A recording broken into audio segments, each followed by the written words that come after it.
finish line is me and Earl. Being able to talk things through and agree that this is what we both want, and the terms, us agreeing on the terms on pretty much everything, and that's what got us here. Not really, because I knew those type of people didn't know what they was talking about. If anything, I wanted to fight more than anybody. Spence wanted to fight as well. So we both came together and we giving the fans exactly everything that they want. I believe it's at either or. Okay. You know, but my mind ain't even on that. I'm looking to be victorious in the first one. This is the one that matters to me. Could be. It could be, yes, definitely. Like I said, not only is I'm looking at Jermell Charlo, but Errol is too. You know, he's hinted and mentioned, you know, fighting Jermell Charlo as well. So that's a fight that could be made. But like I said before, I'm not even worried about Jermell Charlo. I'm not even thinking about Jermell Charlo. Only person on my mind is Errol Spence Jr. Jermell Charlo. that guy right there, man. What's good, YouTube? It's your boy, Blue Blood Sports TV, back at y'all with another one.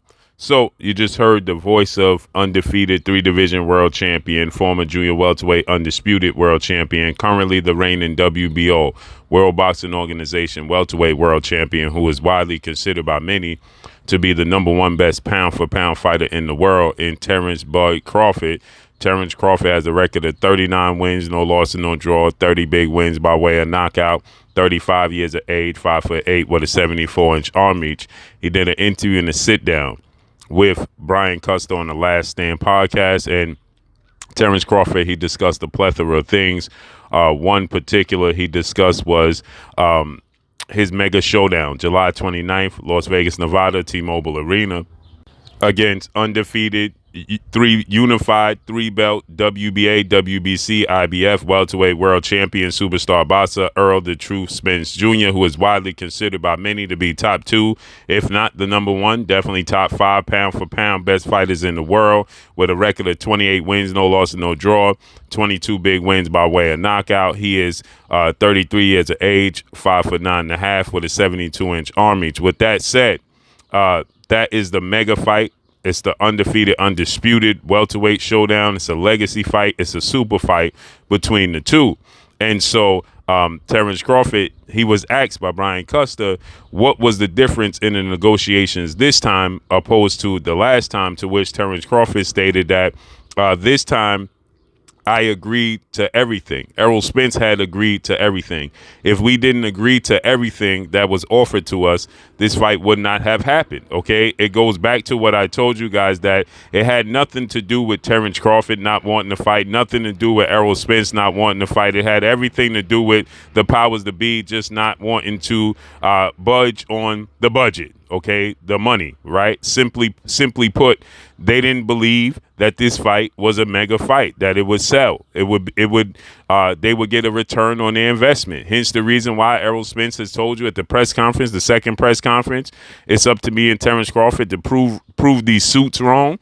It's up to me and Terence Crawford to prove that there is a pot of gold at the end of the rainbow for these fighters, for the best to fight the best. There is a reward. Why? Because the suits, the business, did not believe that Terence Crawford, Errol Spence was worth it, okay? They didn't believe that they don't believe that they're going to get a return on their investment, right?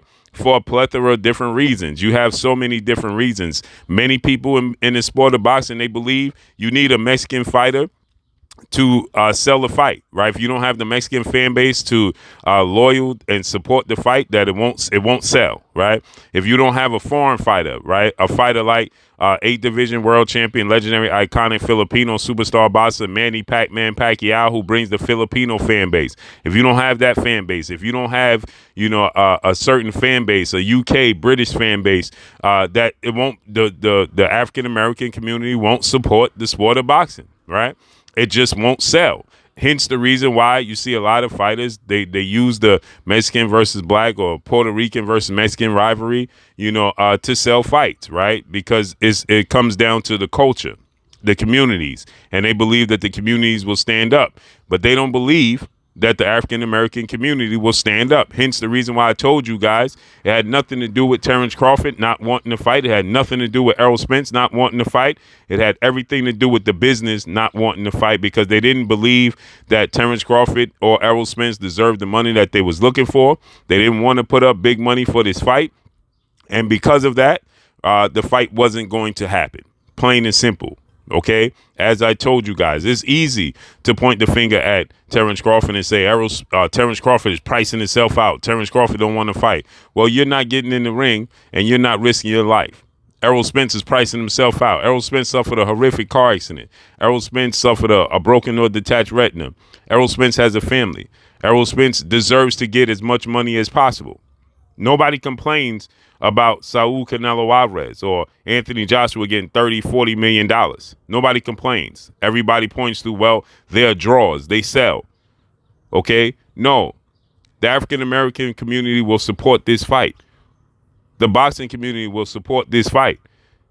And people are still today saying that they don't believe this fight is going to do 1 million pay-per-view buys. Why?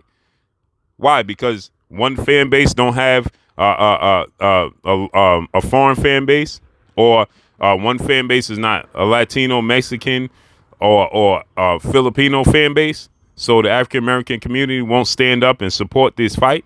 No, they will support this fight. Okay, this is the biggest fight in the sport of boxing. This is the biggest legacy fight in the sport of boxing. This is the biggest fight we had in the sport of boxing in 40 years.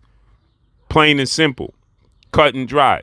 So with that said, the fight will sell. It will be a draw. And so he goes on to say his only focus is the fight with Errol Spence Jr. Then he goes on to say that, the rematch clause is either way, right? It can take place at 147. It could take place at 154. As both guys, as he stated, Terence Crawford stated, both guys have their sights set on three-time junior middleweight world champion, who is the undisputed reigning junior middleweight world champion, who is top 5 and should be widely considered top 5 pound-for-pound best fighters in the world, in Jermell Ironman Charlo, who is 35 wins, 1 loss, 1 draw, 19 wins by way of knockout, 32 going to 33 years of age, if he's not already 33 years of age, 5'11" and a half with a 73-inch arm reach. He stated that both he and Errol Spence have their sights set on Jermell Charlo at some point in time. So as I told you guys, I believe this first fight will take place at 147 pounds, obviously. I think that the second fight will, because make no doubt, okay, leave no doubt, Terence Crawford and Errol Spence loser is going to 1,000% petition their 30-day rematch clause. You will see Terence Crawford versus Errol Spence twice before you see Terence Crawford or Errol Spence versus anybody else. Okay? The loser of this fight, which is hard to say, there has to be a loser in this fight. It's just hard, to say those words, because we're talking about two of the best top 5 pound-for-pound best fighters, and they're both undefeated. So it's hard to imagine one of them losing, but somebody has to lose.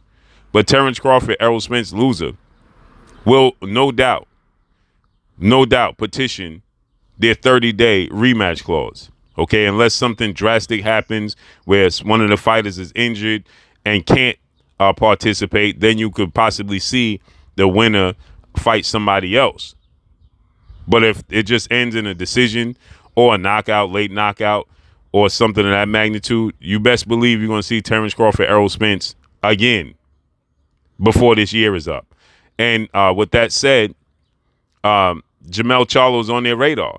But both guys are only sticking around 147 simply to create history. Terence Crawford wants to be an undisputed 2-division world champion. He's undisputed at 140. Errol Spence wants to be the first welterweight and become undisputed the first time in his career to hold all 4 major sanction belts at welterweight. So history is on the side of both guys. Errol Spence wins. He becomes the first undisputed 4-belt era welterweight world champion, and the first time for his career. Terence Crawford does it. He becomes the first male to do it in 2 separate weight classes. So history is definitely on both sides, and that's why both of these guys are sticking around 147. But after that, you best believe the rematch will take place at 154. The rematch will not take place at 147. Neither guy is going to want to drain themselves to 147 again to rematch each other. As Terence Crawford stated, with or without the belts, me versus Errol Spence is enormous. Right. So the winner of this fight is already the undisputed if it's Terence Crawford, 2-division champion or undisputed welterweight champion. There's no need to repeat that history and defend the titles. At 154, they'll feel more comfortable, and it's en route and getting both guys acclimated to what they ultimately want to do after that. For Errol Spence, it will be becoming a 2-division undisputed champion in Jamel Charlo, and for Terence Crawford, it will be becoming an undisputed 3-division champion. So both guys are over 30 years old, and both guys definitely want to move up to 154. So I can't wait. Let's see how it unfolds and plays out. But that's all I got for y'all. Make sure you hit the like button. Drop a comment in the comment section. Let me know what y'all think. Y'all already know what it is. It's your boy Blue, Blue Blood Sports TV. Hate, like, comment, and subscribe. You haven't subscribed, hit the subscribe button, hit the like button, hit the bell icon to get all the new notification. Follow me on Instagram at Blue Blood Sports TV. All one word. It's your boy Blue signing off. I'm gone. Peace.